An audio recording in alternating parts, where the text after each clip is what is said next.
Eso del sacrificio, como que medimos qué tan buena mamá eres según cuánto te sacrificas, y de eso estoy harta. O sea, eso debería medirse entre cuántos derechos y cuánta libertad tenemos, y qué tan felices somos. No si estamos aquí, y esta idea del sacrificio tan mexicana, tan colombiana, tan latinoamericana, de verdad nos da en la madre, porque una buena mamá no es la que más se sacrifica. Una buena mamá es la que logra que ella y su hija puedan ser más felices. Tu voz, la mía y la de todes. Aquí empieza el podcast de Eva. Bienvenidas, bienvenidos y bienvenides al podcast de Eva. Yo soy Scarlett Tindero. Hoy nos acompaña Catalina Ruiz Navarro. Estamos muy emocionadas de tenerla acá porque, bueno, ella, además de ser periodista, activista feminista, mamá feminista también ahora, escritora y autora de Deseada Maternidad Feminista, un libro al que le traíamos muchas ganas acá en México. Y bueno, pues estamos muy contentas de que esté por fin en la cadera de Eva para contarnos un poco sobre este libro y echar también mucho chismecito. Bienvenida, Catalina. No, Scarlett, muchísimas gracias por esta invitación.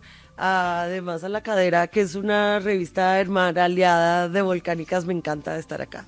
Claro, pues también a nosotras nos encanta que estés por acá. Y pues para empezar esta conversación, yo te quería preguntar deseada, ¿no? O sea, la palabra deseada ya es muy, o sea, para mi gusto muy provocadora, ¿no? O sea, justo te quiero preguntar desde un feminismo que ha intentado desromantizar la maternidad, ¿por qué elegiste esa palabra? ¿Por qué deseada? Yo pienso que deseada resume lo que es la maternidad feminista, porque para que tú tengas una maternidad deseada, tiene que haber una cantidad de cosas antes que son muy importantes. Tú tienes que tener libertad, tienes que tener derechos sexuales y reproductivos, probablemente estabilidad económica, estabilidad emocional, como que hay una cantidad de precondiciones para que la maternidad pueda ser deseada, que habla de que esta persona tiene garantías de derechos, que es lo que pues queremos las feministas. Y Latinoamérica es una región con mucha maternidad forzada, no solamente porque hay un problema de acceso a anticonceptivos, a educación sexual, acceso al derecho al aborto, porque hay muchísima violencia sexual, hay muchas niñas que están forzadas a la maternidad, y yo pienso que esto siempre es una tragedia, porque algo que podría ser hermoso, maravilloso, importante, se puede convertir como en una condena de por vida, y de verdad que eso es una cosa muy triste.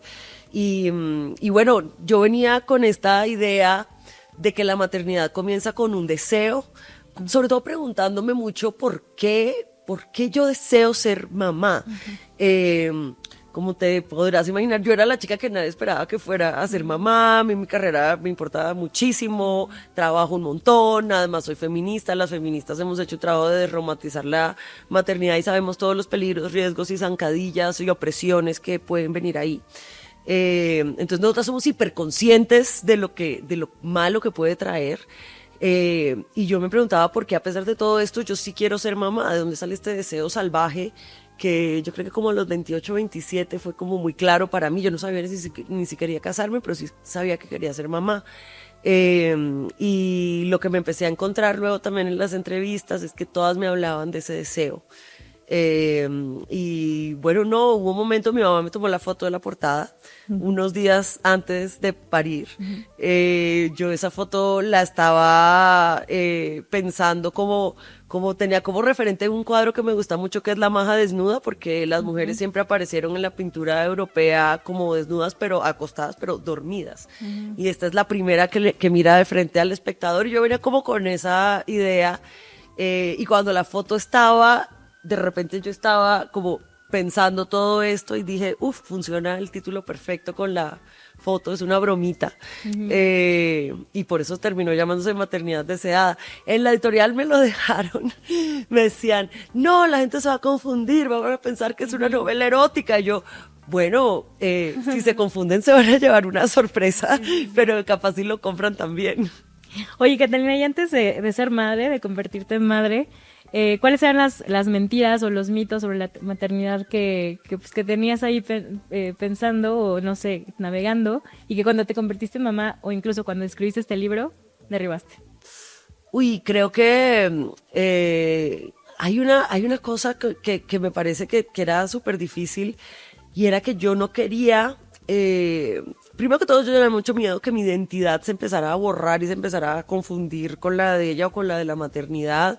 Eso a mí no me pasó en lo más mínimo, porque al mismo tiempo que nació Carlota comenzó Volcáricas, entonces yo tenía como los dos proyectos más grandes de mi vida al mismo tiempo, dos maternidades muy distintas, y yo creo que eso me permitió que eso se mantuviera. Hay un mito que me choca mucho, que es el de la teoría del apego. Y ese, bueno, lo fachequé para el libro porque me sospechaba que ahí había algo raro. Y es que hoy la teoría del apego es pop. Y entonces, es que yo tengo apego evitativo y por eso no me gusta que me llames. Y es que mi mamá no me abrazó y por eso tengo apego evitativo. Pero esto en realidad se lo inventó un señor que se llama John Bowlby, por allá en los 60s. Este es un inglés que hizo una investigación muy sesgada con 40 chicos en una correccional que él llamaba sus 40 ladrones. Y entonces a partir de esta pequeña muestra de solo hombres en Inglaterra, él concluyó que los que no los habían tenido contacto con su mamá eran unos malandros y los otros no, pero resulta que todos estaban en una correccional y antes de hacer los experimentos él ya sabía cuáles habían crecido con sus madres y cuáles no.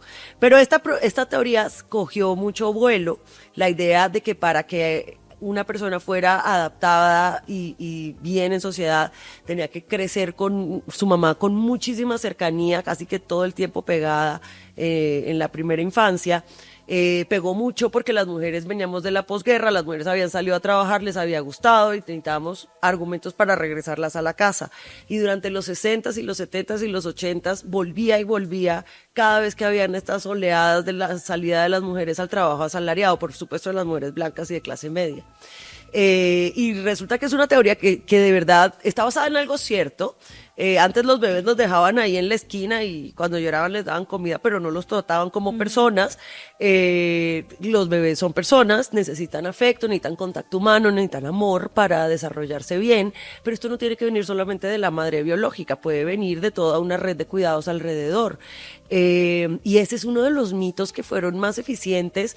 En los 80s, una de las mujeres que cito en este libro contaba que las mujeres empezaron a dejar las guarderías y dejar el trabajo en desbandada porque pensaban que iban a tener unos hijos antisociales por haber salido a trabajar, y me parece que esa es una culpa muy dura. Aparte me encanta que, por ejemplo, en el libro mencionas lo de las redes de cuidado, pero también pienso, como estas redes de cuidado se sostienen también por las mujeres, ¿no? En su mayoría. O sea, en este libro tú planteas como que también la parte de la paternidad, ¿no? De los hombres, entrevistas a distintas madres, maternidades queers, ¿no? Pero pienso en que al final las tribus, o sea, las que hoy nos sostienen a todos, siguen siendo mujeres, ¿no? La mayoría de las veces, mira que mi experiencia, que era con una mamá separada, que era gerente de un banco y trabajaba de sol a sol, y yo tenía dos abuelas que eran quienes me cuidaban, y que me criaron y que, bueno, todo en mi vida. Pero Carlota, por ejemplo, que es el nombre de mi bisabuela y de mi hija, tiene la fortuna de que tiene un papá muy presente. Entonces, por ejemplo, nosotros estamos en momentos de nuestra carrera distintos, él es mayor que yo, a mí este es justo el momento en que yo más estoy viajando y más me estoy moviendo y que tengo que ponerle más horas a las cosas que quiero hacer, y él en este momento tiene un momento más flexible en su carrera. Entonces, hemos dividido así los trabajos de cuidado. Por supuesto que también tenemos una nana que es Mariana Carrillo, sin quien este libro no sería posible, muchas cosas no serían posibles, y que además es una nana feminista en que queremos y en que confiamos mucho. Y a partir de eso empieza a haber otra red de cuidados en donde aparecen las abuelas, mi mamá, mi suegra, la familia extendida de mi esposo, mi cuñada, y eso me parece que ha sido muy importante. Si eso no fuera, este libro no existiría, porque es que yo empecé a escribir este libro 3 meses después de parir. Claro. Lo más difícil del mundo, pero eso habría sido impensable si no hubiera como toda esta cadena de personas que estaban dispuestas a ayudarme para que yo escribiera este libro, dirigiera una revista, etcétera. Y justo, hablábamos hace ratito de tu agenda apretada en todo esto. O sea, al final eres una figura pública, ¿no? Estás dirigiendo una revista, autoras, es un buen de cosas. ¿Crees que en algún punto, justo por autodenominarte madre feminista, también como que se te exige de alguna forma, o sea, el movimiento te exige como que tomes cierta postura, hables de tal tema, o sea, ¿te has sentido así? Creo que esas exigencias van a venir. Las feministas somos muy exigentes, tenemos que ser un poquito menos exigentes, más exigentes para afuera y menos exigentes para adentro, pero también está bien, o sea, como que siento que yo he pensado tanto que estoy haciendo en mi maternidad, por qué, cómo y cuándo, que incluso si alguien viene a exigirme que por qué no estoy haciendo X o Y, de verdad me vale. O sea, escribiendo este libro pensé todos los escenarios que existieran y yo pensaba que iba a tener un montón de anécdotas de cómo la gente fue grosera, inapropiada y machista cuando estaba embarazada, y resulta que cuando estaba embarazada nunca había nadie, ni un alma, entonces nadie me dijo nada machista embarazada, salvo una vez. Y resulta que los entornos que tengo, como son feministas, pues normalmente no llegan a decirme mamadas y no sé, siento que no me han hecho, mis amigas feministas, la verdad es que son muy chidas y tienen muy consciente que todas estamos haciendo lo que podemos desde una esquina totalmente distinta del mundo. Claro. ¿Y tú misma has sentido alguna especie de culpa de repente por tener algún deseo femenino en la maternidad? Así, no sé, con tu hija, como que digas, híjole, esto sí es mucho de un rol o un mandato de género. No, mira, al comienzo me daba un poquito de culpa viajar, sobre todo cuando era bebé y como veníamos de pandemia, de convivencia extrema, eso al comienzo me costó mucho trabajo, pero ella como que se ha acostumbrado, le agarró la onda y está perfecto. Y como culpa de un rol, ¿sabes que no? A mí yo soy una chica muy femme, me daba mucha curiosidad ver qué iba a hacer Carlota, si iba a hacer, como hacia dónde iba a ver en la expresión de su identidad, y digamos que femme-ish, o sea, no la chica más femme del mundo, pero hacia allá. Pero siento que se divierte mucho con lo que está, como con todo lo que está ensayando. Entonces a mí, no sé, es que no me imagino qué rol tradicional estamos ocupando en la casa. De pronto yo cocino, y me he visto femenino y creo que hasta ahí para de contar. De resto, todos estamos haciendo todo. Una vez me dijo, ¿qué quiere papá de Navidad? Y yo, no sé qué crees que quiere. Me dice, quiere una lavadora para lavar la ropa, porque Ricardo es el que lava la ropa, y me dice, ¿y tú qué quieres? Y yo, ¿qué crees que yo quiero? Y me dijo, un libro para las feministas. Entonces, yo creo que ella ha crecido viendo que todos estos roles se mueven, y también, ¿sabes qué me parece muy importante? Que, bueno, nosotros somos los dos así hetero vainilla, pero tenemos muchas amistades queer que son muy cercanas a Carlota, algunas que son sus tías y tíos y que le presentamos como primos, o sea, tías y tíos figurados de amigos muy cercanos. Y eso también ha sido muy lindo porque ella está creciendo también normalizando que su tía tiene novia, que su tía es no binaria, que así. Y me parece que eso también es muy importante porque eso no se lo podemos enseñar nosotros directamente. Justo, creo que a diferencia de otros libros de maternidad, como que en este encontramos distintas voces, ¿no? Como de maternidades no binarias, ¿no? Cuestionando incluso el concepto de mujer, maternidad, ¿no? O sea, como es ese concepto hegemónico y cis. ¿Qué fue lo que encontraste en común después de entrevistar a tantas diversidades de ejercer la maternidad y paternidad, como entre todos? O sea, ¿o qué aprendizajes nuevos te dejó la escritura de este libro? Mira, lo que tienen en común todas las personas que yo entrevisté es que están teniendo unos proyectos de maternidad o de maternidad públicamente feministas. Y que, mejor dicho, se sentaron a pensar, quiero ser una madre feminista, ¿cómo lo voy a hacer? Todas me hablaron de unas maternidades muy conscientes, en donde de verdad cada cosa que están haciendo, están pensando sus implicaciones y qué se deriva de ahí. Me hablaron del deseo muchísimo. Y también de una idea de poder permitir que sus hijos sean libres y que en algún momento puedan ser autónomos, como también una idea de no tenemos que estar nosotros siempre ahí toda la vida, sino que esta persona pueda mantenerse por sí sola. Y también como hay una cosa que me parece muy chévere y es que eso se mantiene a pesar de toda la diversidad. O sea, yo entrevisté madres con VIH, madres que lactaron, madres que no lactaron, madres que son una pareja de lesbianas, madres adoptivas, acuerdos de maternidades, paternidades, queers, poliamorosas, migrantes, trabajadoras, racializadas, y es de verdad muy lindo que en todas hay un respeto y una libertad por esa identidad de ese hijo que tienen, que me parece que siempre es algo muy bonito. Y también Carlota estuvo mucho presente en la elaboración del libro, ¿no? Sí. ¿Qué pensaría si cuando ella llegue, pues no sé, no voy a ser edadista, pero a los 30 años y diga, ¿sabes qué, mamá? No quiero ser madre y tampoco me identifico como feminista. Me parece perfecto que no quiera ser mamá. De hecho, a veces pienso que como es tan riesgoso el parto y el embarazo, me daría muchos nervios a mí que ella estuviera embarazada. Sabes, yo tuve la fortuna de tener una mamá que le daba exactamente igual si yo me casaba o no, que si yo hubiera sido una persona queer, hubiera sido lesbiana, le habría dado exactamente igual. De hecho, le dio un patatús cuando le dije que me iba a casar porque no se lo creía y tampoco me puso la presión de tener hijos. Y yo siento que puedo hacer lo mismo con ella. Carlota ha estado muy presente en todo el libro porque desde las entrevistas, amamantando, atrás, sentada, corriendo, pero también estuve en las primeras presentaciones del libro. Ella cogía el micrófono y decía, este es el libro de cuando yo era bebé.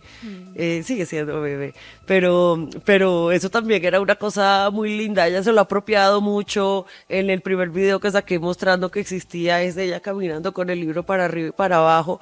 Entonces hay algo lindo y es que ella también está como muy orgullosa de este trabajo.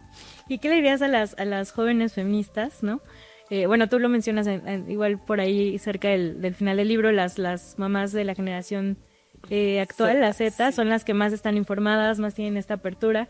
¿Qué le dirías a quienes todavía piensan que la maternidad sigue siendo pues una limitante, ¿no? Como tú lo pensabas hace unos años, ¿no? Lo acabas de decir, yo pensé que pues, le daba prioridad a mi carrera, ¿no? Sí. ¿Por qué crees que sigue existiendo toda este miedo, esta división? No, porque de verdad hay un riesgo para Claro. tu carrera, para tu vida, para tu salud, para todo. O sea, uno tiene...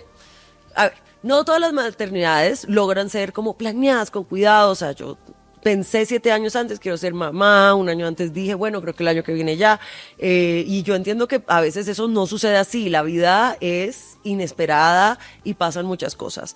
Pero creo que hay unas cosas que son como medidas que uno debe tratar de tener, es tener una red de apoyo. Eso no siempre es posible. Este es un consejo que yo hubiera querido y es tener más ahorros. O sea, yo creo que la independencia económica se vuelve muy importante cuando eres mamá, porque de repente los riesgos son otros. O sea, por ejemplo, te pongo un ejemplo. Si tú estás saliendo con un güey, el güey es un pendejo, te puso el cuerno, tú te enteras, lo dejas, adiós. Pero si resulta que este es el papá de tus hijos, vive en la misma casa, tú dejaste de trabajar porque empezaste a cuidar a los niños y ahora dependes económicamente de él, pues entonces ya no va a ser lo mismo, ya no vas a decir, uy, bueno, me enteré y lo dejo, sino que ahora estoy atrapada en esta situación. Y entonces ahí la maternidad se convirtió en una especie de prisión, pero no es la maternidad, es que aquí hay una cantidad de cosas, discursos y situaciones que te llevaron a tener una dependencia económica. También si estás en una situación de violencia, cuando las mamás tenemos dinero y autonomía económica, normalmente utilizamos esa plata en el bienestar de nuestros hijos. Nosotros no nos vamos de juerga con el dinero. Entonces, a mí me parece que eso es algo muy importante que como que nos disminuyen, como no, tú cuídalo y acá bien vemos cómo te conseguimos la plata, pero resulta que cuidarlo va a tener que ver con eso y eso va a requerir un esfuerzo extra muy difícil para casi todas las que somos madres trabajadoras, porque trabajar y haber parido y tener que cuidar un bebé y adaptarse a eso es, hijo de puta, pero de todas maneras es una medida de protección que uno tiene que tener una buena ginecóloga, ojalá feminista, que respete las cosas que les están diciendo, porque uno sabe qué le está pasando en el cuerpo. Yo, cuando esta complicación empezó, yo dije, no, ya, quirófano, ya. Que si pueden parir en un hospital lo hagan, me parece súper importante porque Porque un parto puede salir muy bien y la mayoría de las veces sale bien y qué chido. Pero si sale mal, la probabilidad mínima de que un parto salga mal, así sea 1%, la consecuencia es demasiado terrible. Es la muerte tuya o de tu bebé o de los dos. Entonces, pienso que eso es un riesgo que no se debe tomar. Y creo que, ¿sabes qué? Sobre todo que creo que hay que cuestionar todos los mandatos, llegan de todas partes así, de la ciencia, de la medicina, de la psicología, de la economía, del trabajo, de tu mamá, y todos los mensajes apuntan a que por X o Y razón, porque tienes que dar lactancia libre de demanda, por la teoría del apego, porque está muy caro pagar una niñera, porque queda muy lejos, todos apuntan a lo mismo y es en que para que tú cumplas esos mandatos tienes que quedarte en la casa, aislarte en lo privado, dejar el trabajo asalariado, dejar los vínculos políticos y profesionales que tienes con otras personas. Y de repente despiertas un día, 2 años después y estás totalmente aislada. Pero una cosa que me sorprende mucho es como desde todas las esquinas llegan cosas que, o sea, por ejemplo, lactancia libre de demanda, lindo, maravilloso, hermoso, pero eso para algunas mujeres y dependiendo de ciertos trabajos significa que tienes que dejar de trabajar y quedarte en la casa todo el tiempo. O sea, yo trabajo desde casa, pero ¿y si no puedes? Y entonces, ¿qué significa eso? Entonces creo que hay que desconfiar de todos esos discursos o de los que dicen que por nuestro bebé tenemos que aguantar dolor.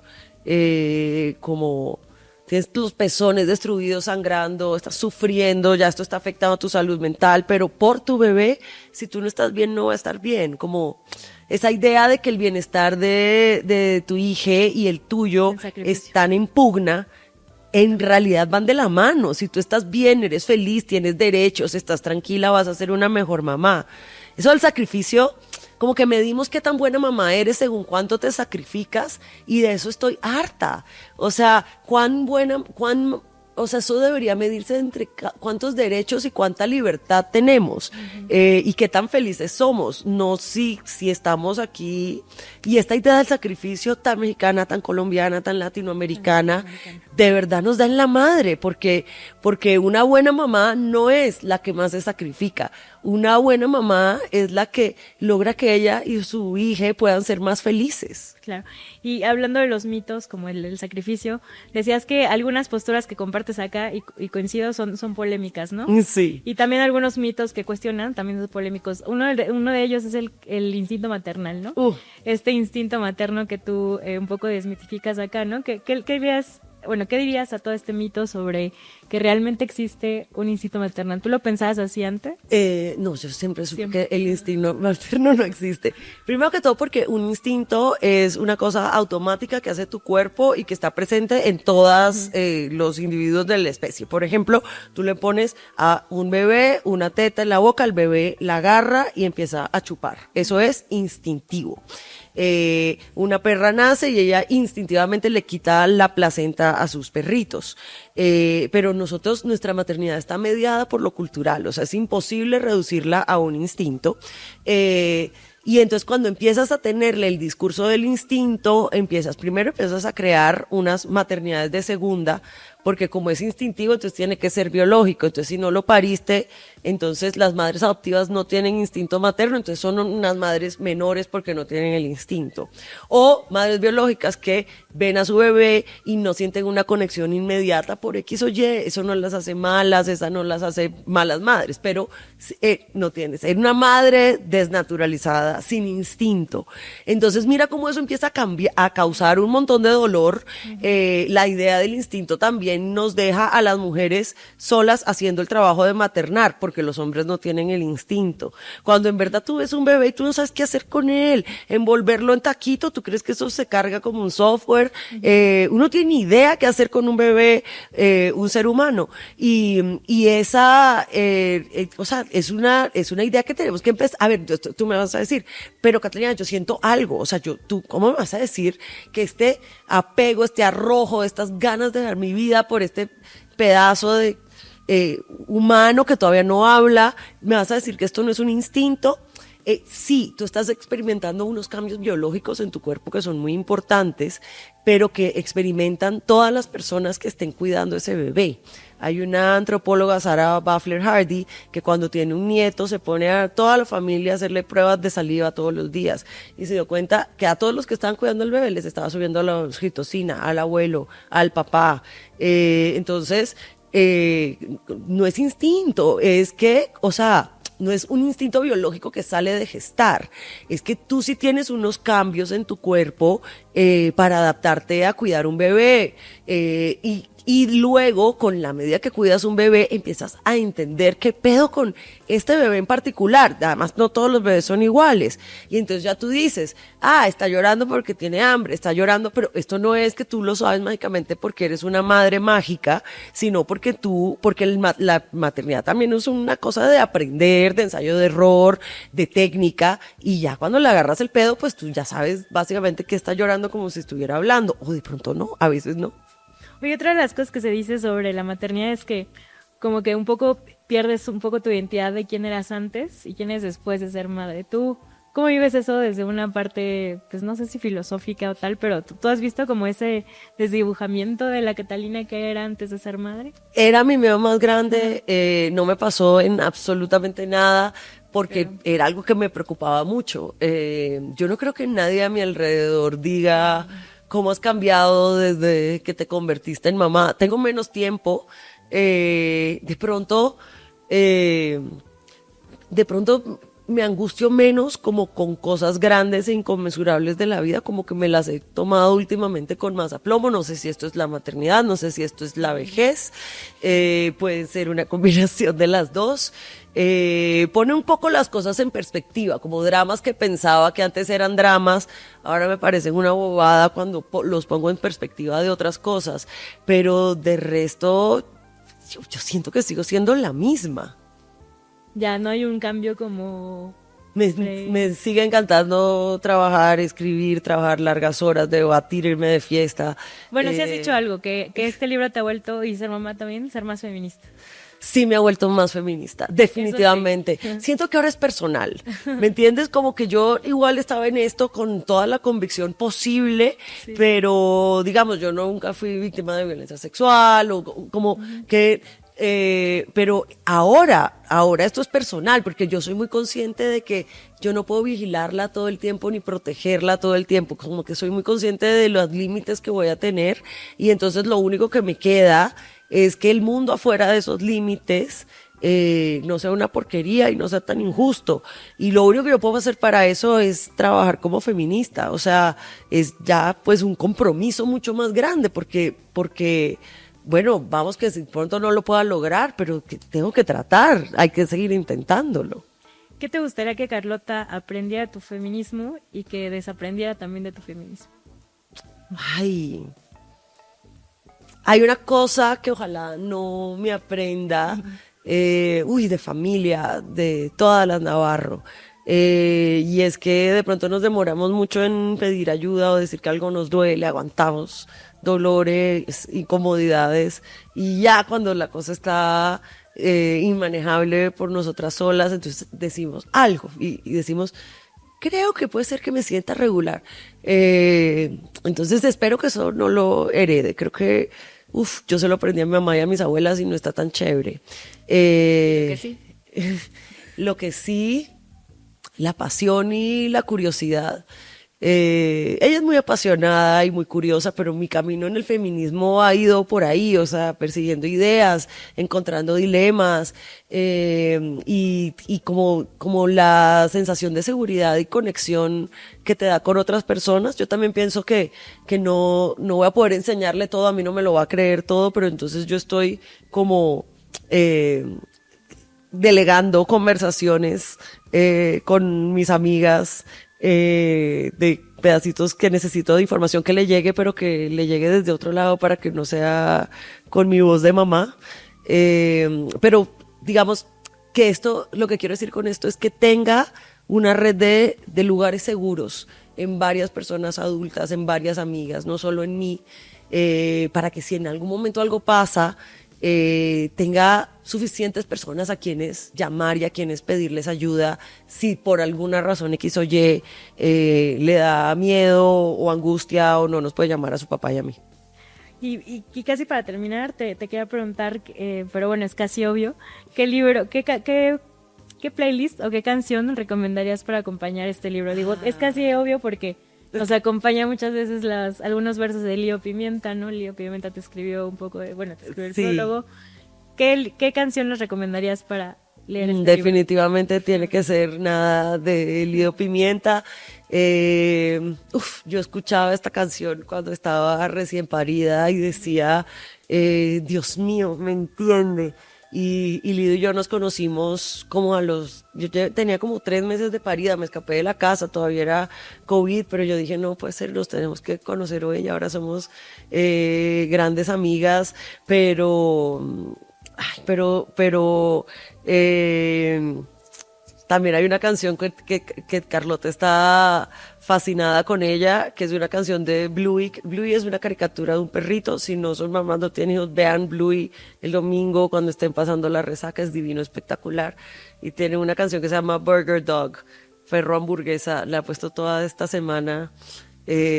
Y creo que, bueno, la paternidad también suena estar oyendo perro hamburguesa mientras escribes. Oye, Catalina, y ya para terminar, porque tenemos lamentablemente poco tiempo, pero ¿para quién sí es este libro y para quién no es este libro?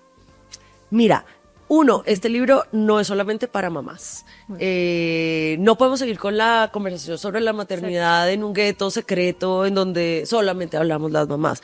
Yo me esperé a ser mamá para escribir este libro también porque sentía que si tú no eres mamá te dicen no puedes hablar de esto. Eso tiene una razón, la gente es impertinente, cretina y en verdad no quieren hablar de maternidad, quieren juzgarte y por eso es que las mamás decimos si no eres mamá cállate. Pero sí tenemos que empezar a sacar esta conversación de un nicho, lo tenemos que hablar todos. Si tú no quieres, si tú eres una chica que no quiere ser mamá, no lo tiene planeado, no te vas a escapar de las opresiones que vienen con la maternidad porque a ti te están midiendo con esa misma vara. Y más aún, es que todos tenemos una mamá y esas opresiones, esas carencias, esos privilegios, esos obstáculos que nuestra mamá tuvo en su vida, van a marcar nuestra vida de manera definitiva y a todas partes vamos y decimos amo a mi mamá, es la mujer que me lo ha dado todo, la persona que más quiero, la persona más incondicional, pero ¿y cómo estamos poniéndolas a ellas en el centro para luchar por sus derechos, por los derechos de las mamás? Porque parte del problema es que se ve como una cosa privada. Para que tengamos maternidades libres y autónomas y justas y dignas necesitamos acceso a la vivienda, acceso a la salud, acceso a la educación. Todos estos gobiernos fachos que se suben recortando el gasto social, cuando ellos recortan el gasto social eso no hace puff en el aire. Nosotras asumimos ese trabajo, porque si el Estado no te da acceso a la salud, ¿quién va a pagar el médico? Tu mamá. ¿Quién va a coger un segundo trabajo para que puedas ir a la universidad? Pues tu mamá. Entonces, tenemos que entender que esto no es una cosa privada, esto es una cosa pública. ¿Cómo es que nosotras no recibimos ni un peso de pensión por maternar cuando literal estamos criando a las personas que van a trabajar para que esa pensión exista? Claro. Y estamos totalmente por fuera del sistema.